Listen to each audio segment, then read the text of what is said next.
Meine Damen, meine Herren, ich begrüße Sie ganz herzlich zum heutigen MIRACUM DIFUTURE colloquium. Dieses wird in englischer Sprache abgehalten werden. Good evening to all for today's MIRACUM DIFUTURE colloquium. Today, Ms. Renata de Souza Falguera from Munich will speak on the topic Data Quality Management in the Future. Concepts, functionality and improvement. Afterwards, Mr. Liebler will take over the discussion. I will now hand over the floor to Ms. Falguera. Please. Thank you so much, Professor Shimbuka. So good afternoon, everyone. Thank you for having me today. I would like to thank in special Professor Martin and Professor Shimbuka for the opportunity to be here. I'm Renata Falguera. I'm part of the AIEM team, and today I will present about how we manage data quality in DIFUTURE projects. In special, I'm going to talk about how we apply the data quality API project inside our institute here. The data quality project was developed by Helmut Spengler, Ingrid Gatz, Florian Kohlmeier, Klaus Kuhn, and Fabian Parser, and at the moment is being improved by me. So to begin, we first need to understand why data quality is important, why we should analyze the quality of your data before anything else. So one of the myths that we have in medical research is that more data is all you need for a better patient or diagnosis analysis. However, what we found in our work is that it's not just about the quantity of data, but it's really about the quality of the data.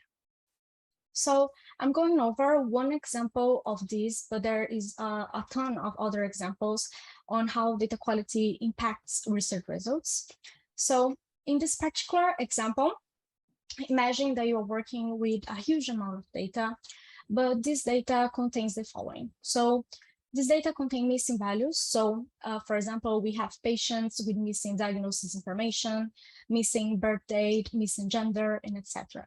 So you don't have all patient information included in the data. Also, this data can have the presence of wrong categorical data. That is, we have variables that are assigned with values that are not correct. So for example, the patient gender is assigned with a value other than male, female, or unknown.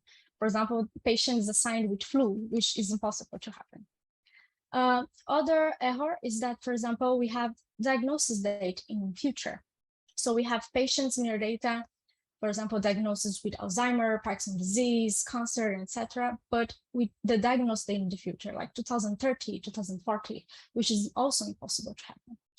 So through a bad data has this one, we having missing patient information and wrong patient information. Therefore, we will have a lack of patient knowledge. And with a lack of patient knowledge, it will be hard to achieve great and truthful results. Therefore, it's necessary that we analyze the data before we use them, before we analyze them, and even before storing them in something target platform. And how then we can apply this data quality management inside DIFUTURE project, inside the data that we work.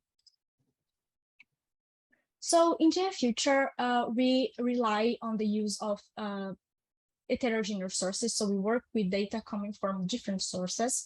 In special, we work with reused data coming from electronic health records that we call AHR, and that are collected in the course of clinical care and whose later use was unknown at the time of data entry.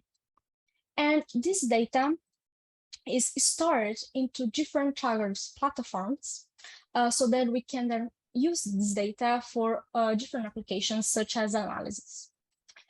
And we store this data in these different target platforms through the use of a process called extract, transform, and load, or ETL.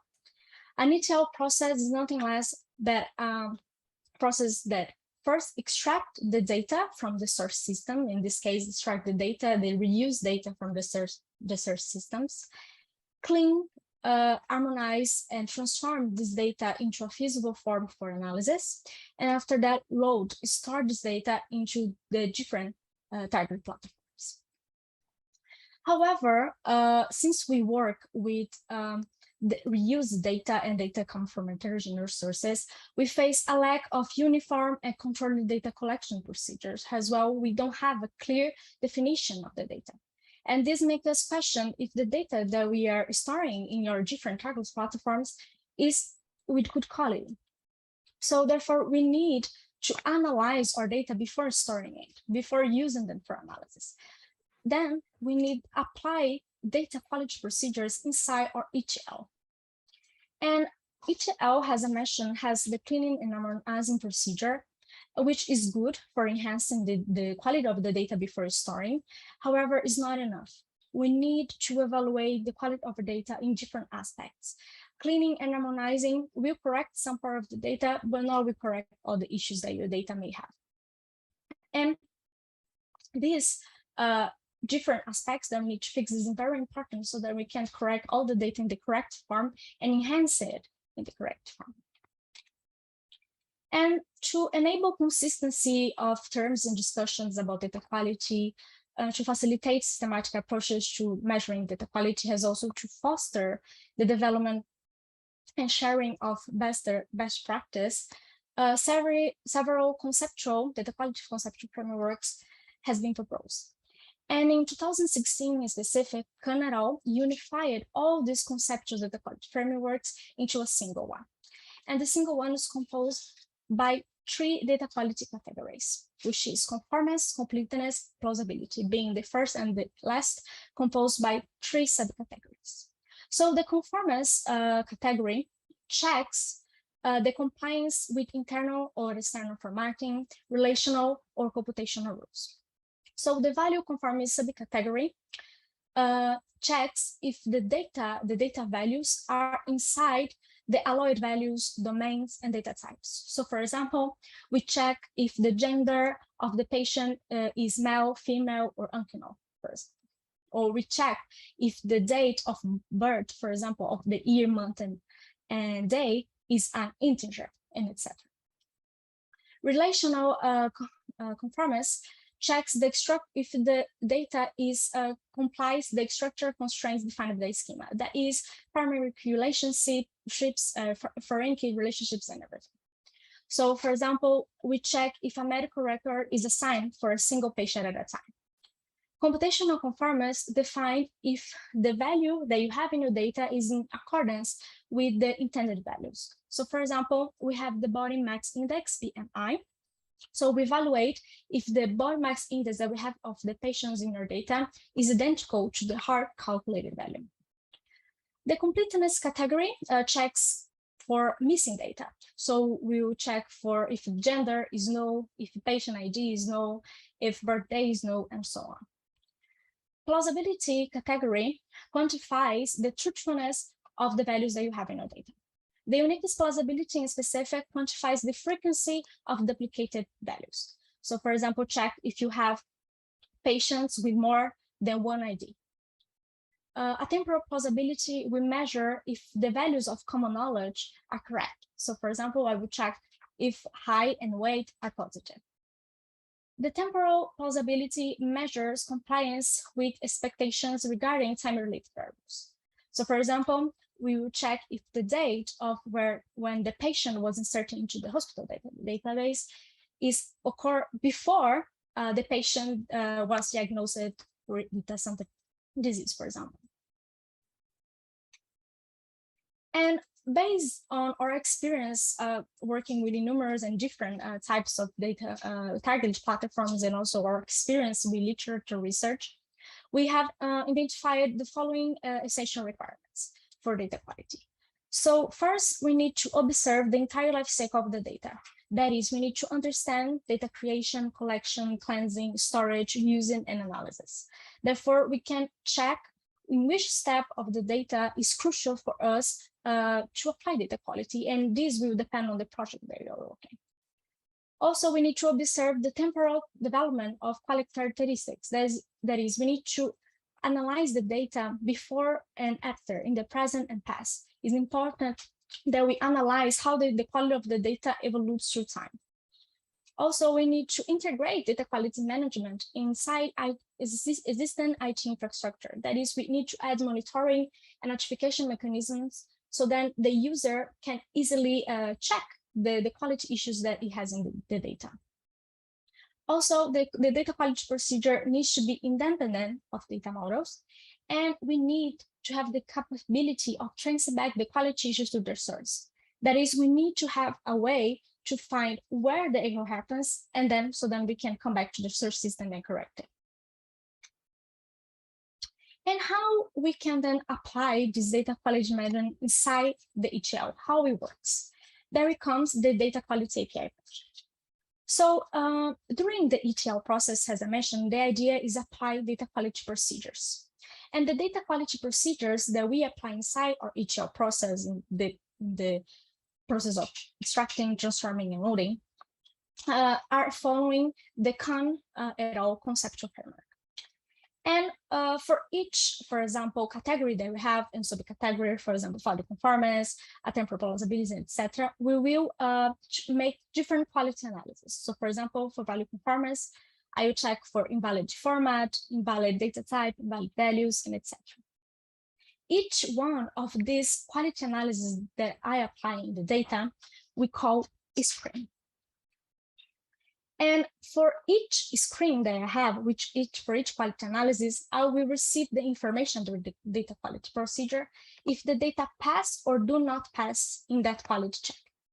And this information we call quality log. This quality log will be passed through what we call a screen API. The screen API will register the log as an event. But what is an event?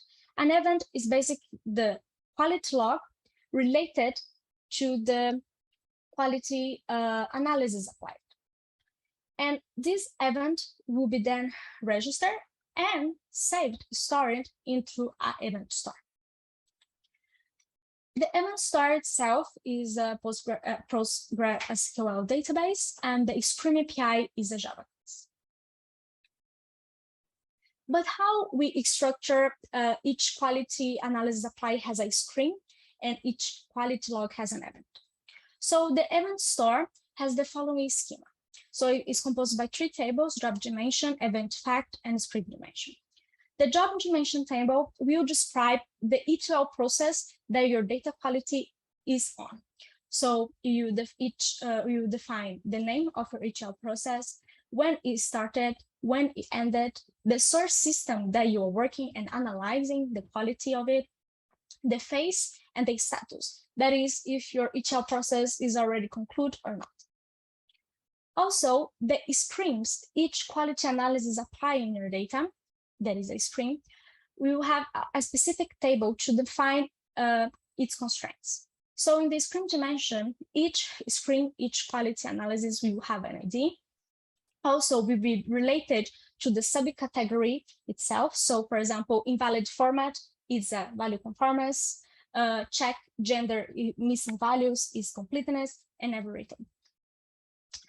Also, we will define the name of the screen that you're working, the quality procedure that you're working, a short name of it, the default severity score, which will be how this error, if it happens, can impact your data. So therefore, when these errors happen in your data, you know if you should correct or not, and if it's important to correct or not, based on how severe this error is.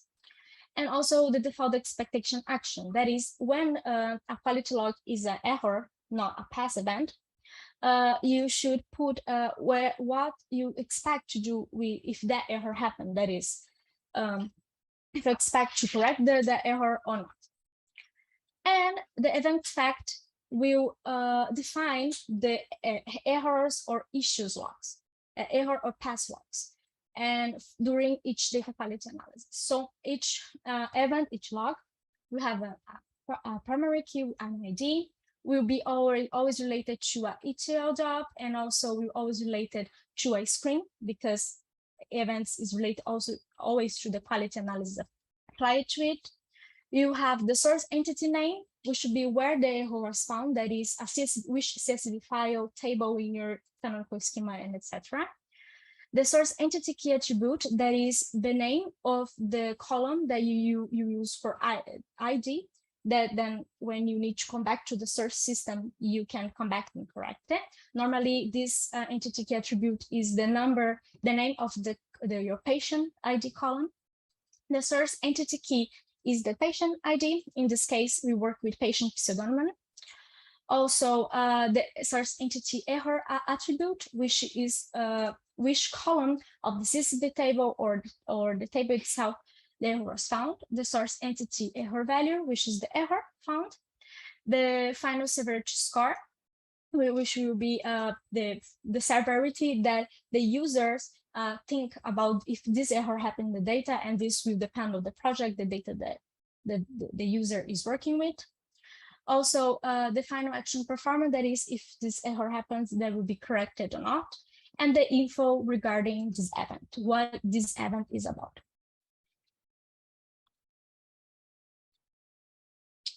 After the events are stored in the event store, they will be displayed into a dashboard, a Grafana dashboard. And the events, together with other calculated metrics, will be displayed in the dashboard using an audit service. And the audit service has not only it has connection with the event store, but also it connects to the target platform using the Prometheus. And through this, the user will have different quality information, not only about the data quality procedures that happened before, but also you have information regarding a specific or generic information about the target platform where the data will be stored after the ETL process. And as I mentioned, the monitoring is Grafana, using by the Grafana dashboard, and the audit server is working with Java and also with Prometheus. Here we have an example of how audit server works. So we have the check IHML file, which is the central configuration, which will grab information from the event store and from the Prometheus. So you can grab generic information, so number of pages without the later observation, for example. Or you can grab a specific, for example, in the event store, select by subcategory and average. Use it based on this check HTML file showed before.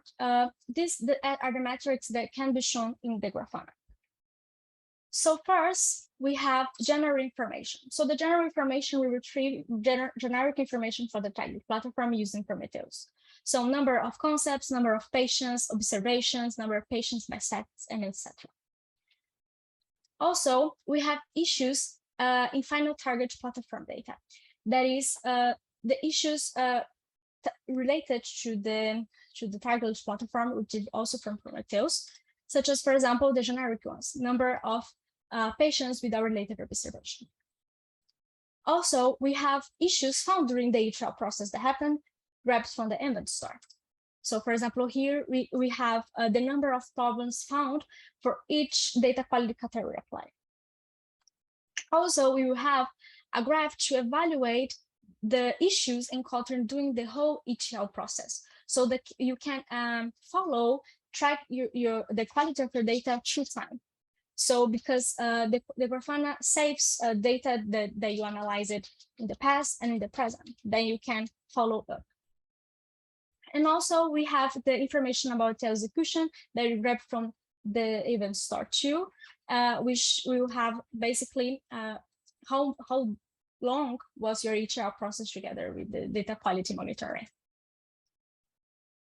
So to conclude, here we have an overview of the data quality API and all its components. So you apply data quality procedure inside your ETL. Each log that you found being a pass event or a fail event will be registered as an event in the Scream API and then stored in the event store and then displayed in the dashboard together with metrics from the target platform using an audit service. And as a whole, the API provides to the ETL developers an event logging API that will store quality issues with detailed information, integrated with monitoring of current and past quality measures. So then you can evaluate and accompany and follow your data quality issues through time. Has also enables to understand the root cause of the quality issues found, since you store patient ID and other information. Also, the API provides a configurable audit service, dashboards, and alert system. As I said, the audit service use the check HTML file, which can be changed by the user. So the user can change the metrics that he wants to put in the dashboard, depending on the data and project that it's working. Also, the data quality API ensures independence of data models underlying the target platform being used, integrates different quality issues such as inconsistent data formats, invalid categories, wrong score calculation, duplicated data, missing values, data inversion, etc. As also, we have the capability of tracing back data quality issues to their source. Since we save patient ID, then we can come back to the source and correct it. And in order to make data quality API more flexible and even with a faster performance, we decided to apply a few improvements in the data quality API, 3 improvements. The first one is the API agnosticism improvement, which is to enable the API to be user independent from the programming language. So as I mentioned, the Scream API and the audit server is developed in Java because a daemon store and the Grafana are third-party dependencies. So therefore, only if you have a Java ETL process and also a Java data quality procedure, it would be possible to monitor your data in data quality. Now, the idea is then everyone can use, no matter the programming language that you're working. So therefore, if you have a Python or R or C# ETL process, you will be possible to monitor your data qualities through using the data quality API. And to do this, we decided to work with a REST API. So the REST API works as a facade. So it communicates directly with the data quality API, but also communicates with the outside world via HTTP requests. So the REST API receive and send HTTP requests.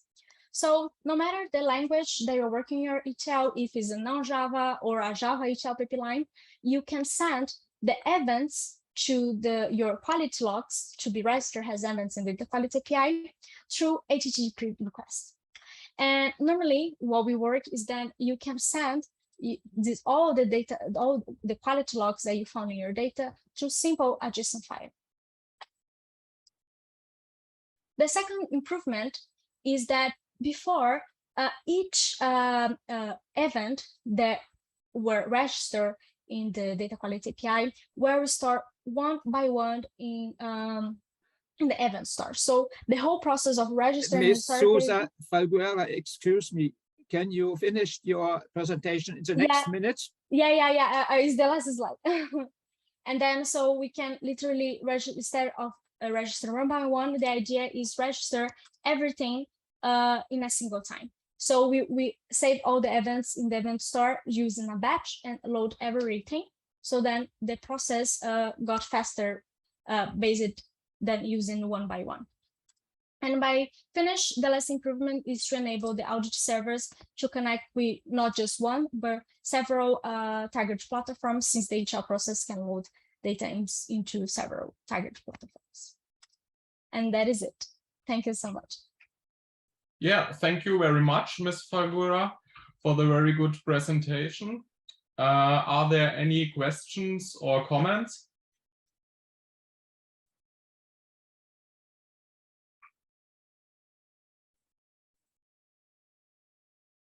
Not so shy. Yeah, Axel Fürstberger, I think, Alexander. Yes, thank you very much for this interesting talk. You just explained in the last slide, I think it was slide 13 or 14, how you managed to include not only Java pipelines or ETL processes, but also others by using a REST RP. How difficult was it to include a standard for the JSON files you produce for the other or the non-Java pipelines? It was pretty okay. I used previously to develop the REST API, the Jersey API. Now I'm working with Spring Boot to do it. But like, for example, if you have a Python script, you shall work a lot here. I just serialize all my quality logs during the time into a JSON file, and then I just send it to it. So you can imagine that you can just serialize your quality logs into a dictionary putting all the keys that will be stored in, like they are the constraints in the event store, and then you can easily just send it, and it's easily send it. At least it's sending like in seconds to it, even better than it was before now, because you needed to send each error.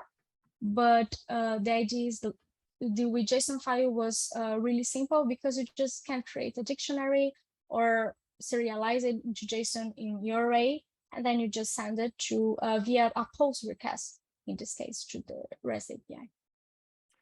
Does it have to be in a special format for the log files, for example, having an error tag, warning tag, whatever? Yeah, it needs to have the format. For example, you need to put the source entity attributes, the source entity name. You need to put the keys that are using in the constraints or in the event fact table in the event store.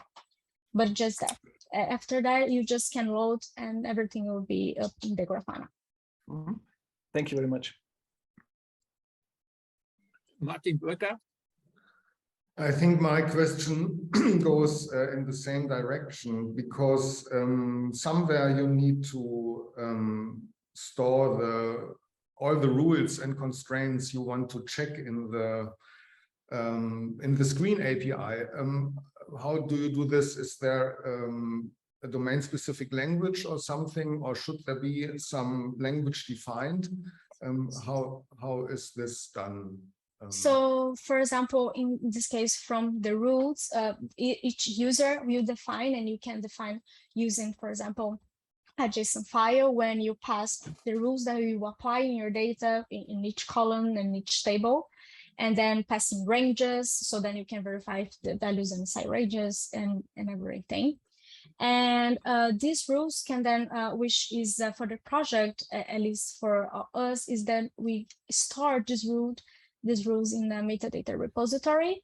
So then you can save it somewhere, and then you can, where you have your data itself, your metadata itself, you can just have all the rules that you apply to it. But like normally for this case, we work with a simple JSON file, and then you define everything. Okay, probably another question, because how to deal with privacy? How do you trace back the events to the certain patient-related information? Is everything pseudonymized, and how is this done? So the data in the event store, we store the patient pseudonym. So in this case, the patient data information is already pseudonymized. So I just store the patient pseudonym. So in the back process, I just grab the patient pseudonym, check the ID of it, and then I can pass to the doctors, physicians who is taking care of the source system to correct the data. Mm-hmm.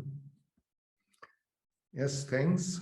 I think this was a fine presentation. Thanks. Thank you. Okay, thank you. Are there any other questions? Okay. If there are no further questions, I would like to announce next week's lecture, Hospital Futures Act Digital Health Instruments and Data Integration Centers, The Road to the Future of Networked Healthcare, Part 2 by Professor Paul Schmücker from Mannheim. The first part took place on July 26. and can be viewed on the Internet. Now I will repeat the whole thing in German. Zum Abschluss möchte ich für nächste Woche ankündigen den Vortrag Krankenhaus Zukunftsgesetz, die Digital Health Instrumente und Datenintegrationszentren, der Weg in die Zukunft des vernetzten Gesundheitswesens, Teil 2 von Herrn Professor Paul Schmücker aus Mannheim. Der erste Teil wurde am 26. Juli gehalten und kann im Internet angeschaut werden. Ich wünsche allen Teilnehmern im Kolloquium einen schönen Dienstagabend and I wish all participants of the colloquium a nice Tuesday evening. Thank you. Thank you very much. Yes, thank you. Thank you. Bye. Thanks for the great presentation. Bye.